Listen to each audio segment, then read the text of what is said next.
బాబు,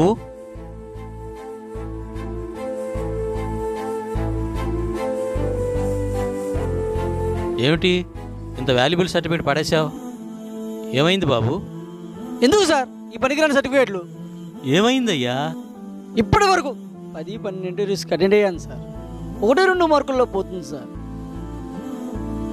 అరే బాబు, ఆవేశపడకరా. సార్ నేను ఇక జీవితంలో ఇంటర్వ్యూకి వెళ్ళను సార్. నాకు ఇక ఏ జాబు రాదు సార్. నా కుటుంబానికి నేను న్యాయం చేయలేను సార్. నేను చదువుకుని ఉద్యోగం చేసి ఉద్ధరిస్తానని మా అమ్మ మా నాన్న రాత్రి పగలు తిండి తిప్పలు మానేసి నన్ను చదివించారు సార్. నేను వాళ్ళకి ఆసరా అవుతాననుకున్నారు సార్. కానీ నేను వాళ్ళకి భారమై కూర్చున్నాను సార్. పిచ్చివాడు, బిడ్డలెప్పుడు తల్లిదండ్రులకి భారం కారణాయన. సార్ ఇప్పటి నుంచి అమ్మా నాన్నలాగా కూలీ నాలీ చేసి వాళ్ళకి చేదోడు వాదోడుగా ఉంటాను సార్. అమ్మా నాన్న నేను కష్టపడి చదివించింది వాళ్ళలాగా కష్టపడకుండా సుఖంగా ఉండాలని. అది గుర్తుంచుకో. అలాగే ఒక విషయం చెబుతాను, విను. విత్తనం తినాలని సేమలు చూస్తాయి, మొలకలు తినాలని పక్షులు చూస్తాయి, మొక్కలు తినాలని పశువులు చూస్తాయి. ఇవన్నీ తప్పించుకొని విత్తనం మహావృక్షం అయినప్పుడు ఆ చెట్టు నీడకే ఇవన్నీ చేరతాయి. జీవితం కూడా అంతే. టైం వచ్చేంతవరకు వేచి చూడాల్సిందే. దానికి కావాల్సింది ఓర్పు మాత్రమే.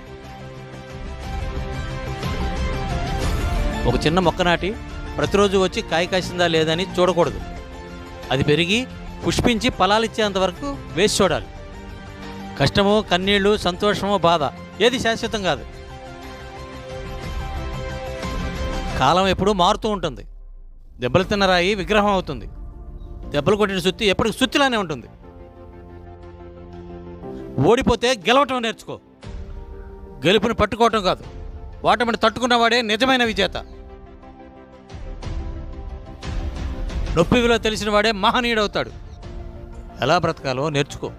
పక్షి కూడా తన గూటి నుంచి బయలుదేరినప్పుడు ఆహారం ఎక్కడ దొరుకుతుందో తెలియదు. కానీ ఆహారాన్ని సంపాదించి తీసుకొచ్చి తన బిడ్డలకు పెడుతుంది. దీన్ని బట్టి నీకేమర్థమైంది? ప్రయత్నమే జీవితం. Be ready, never give up, don't be easily, take serious. You got success your life. All the best. Next ఇంటర్వ్యూకి నువ్వు వెళ్తున్నావు. కాదు జాబు కొట్టి తీరుతావు. నా నంబర్ తీసుకో. నీకు ఏ అవసరం వచ్చినా నాకు ఫోన్ చేయి. నీకు జాబ్ వచ్చిన తర్వాత నువ్వు వచ్చి నన్ను కలువు. 2 నెలల తర్వాత.